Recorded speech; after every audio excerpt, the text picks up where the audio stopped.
Hi, I'm Willie Golden here with the Center. Today, let's talk about culture and how it fits within a greater workplace violence program.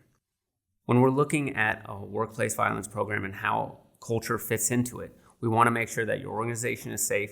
And today I wanted to share a couple things that we've learned by working with countless organizations to develop their entire programs. Today we're going to focus on talking about making sure that your program is relevant, that you've got reinforcement built in, and that you're establishing an onus for your employee base. Now, when you can do these things, you can start to develop that culture and you can start to affect prevention within the workplace. So let's start off with relevance. When we're talking about relevant training, we're ensuring that the training itself is to be something that's modern, it's up to date, it's something that resonates with your employee base, something that they're not dreading having to go through each and every single time that this comes up, oftentimes on an annual basis. So we want to make sure that it looks like you, feels like you, and sounds like you.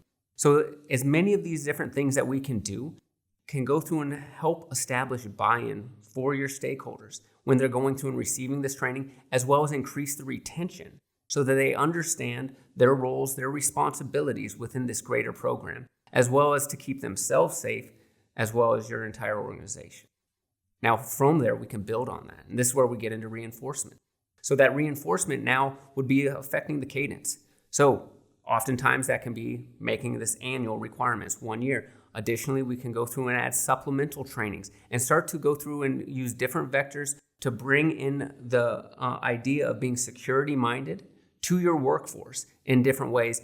Some examples of that would be small video trainings, going through and providing in-person training with professional instructors, or even training up your own workforce. Additionally, you can provide surveys to get the feedback from your employee base on what it is they want to see improved upon to allow them to feel safer, and then start to address them. And by doing all these different things, you're starting to reinforce the idea that this is a culture of prevention within your organization. And we can build on that. We can build on that with onus. So this is where we can go through and make sure that your employee base understands they have a responsibility within this program. They are a part and a piece of this entire process. Yes, you will have your security and your HR teams running a violence prevention program, but you want to go through and empower your employees to be the eyes and ears on the ground, to go through and make sure that prevention can become a reality. And when they have a good understanding of their part and their piece in this entire process, now you can go through and all of this starts to work together. And when you get all of this working together, you're not only affecting the culture and developing that culture of being security-minded and improving situational awareness, but you're directly starting to affect prevention.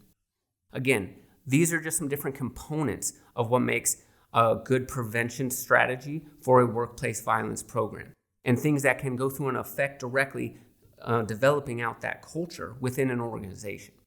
If you'd like to know more, please reach out to us. We're happy to go through and provide more information and get into greater detail of how this works. Our goal here at CPPS is to keep organizations and your people safe working with you.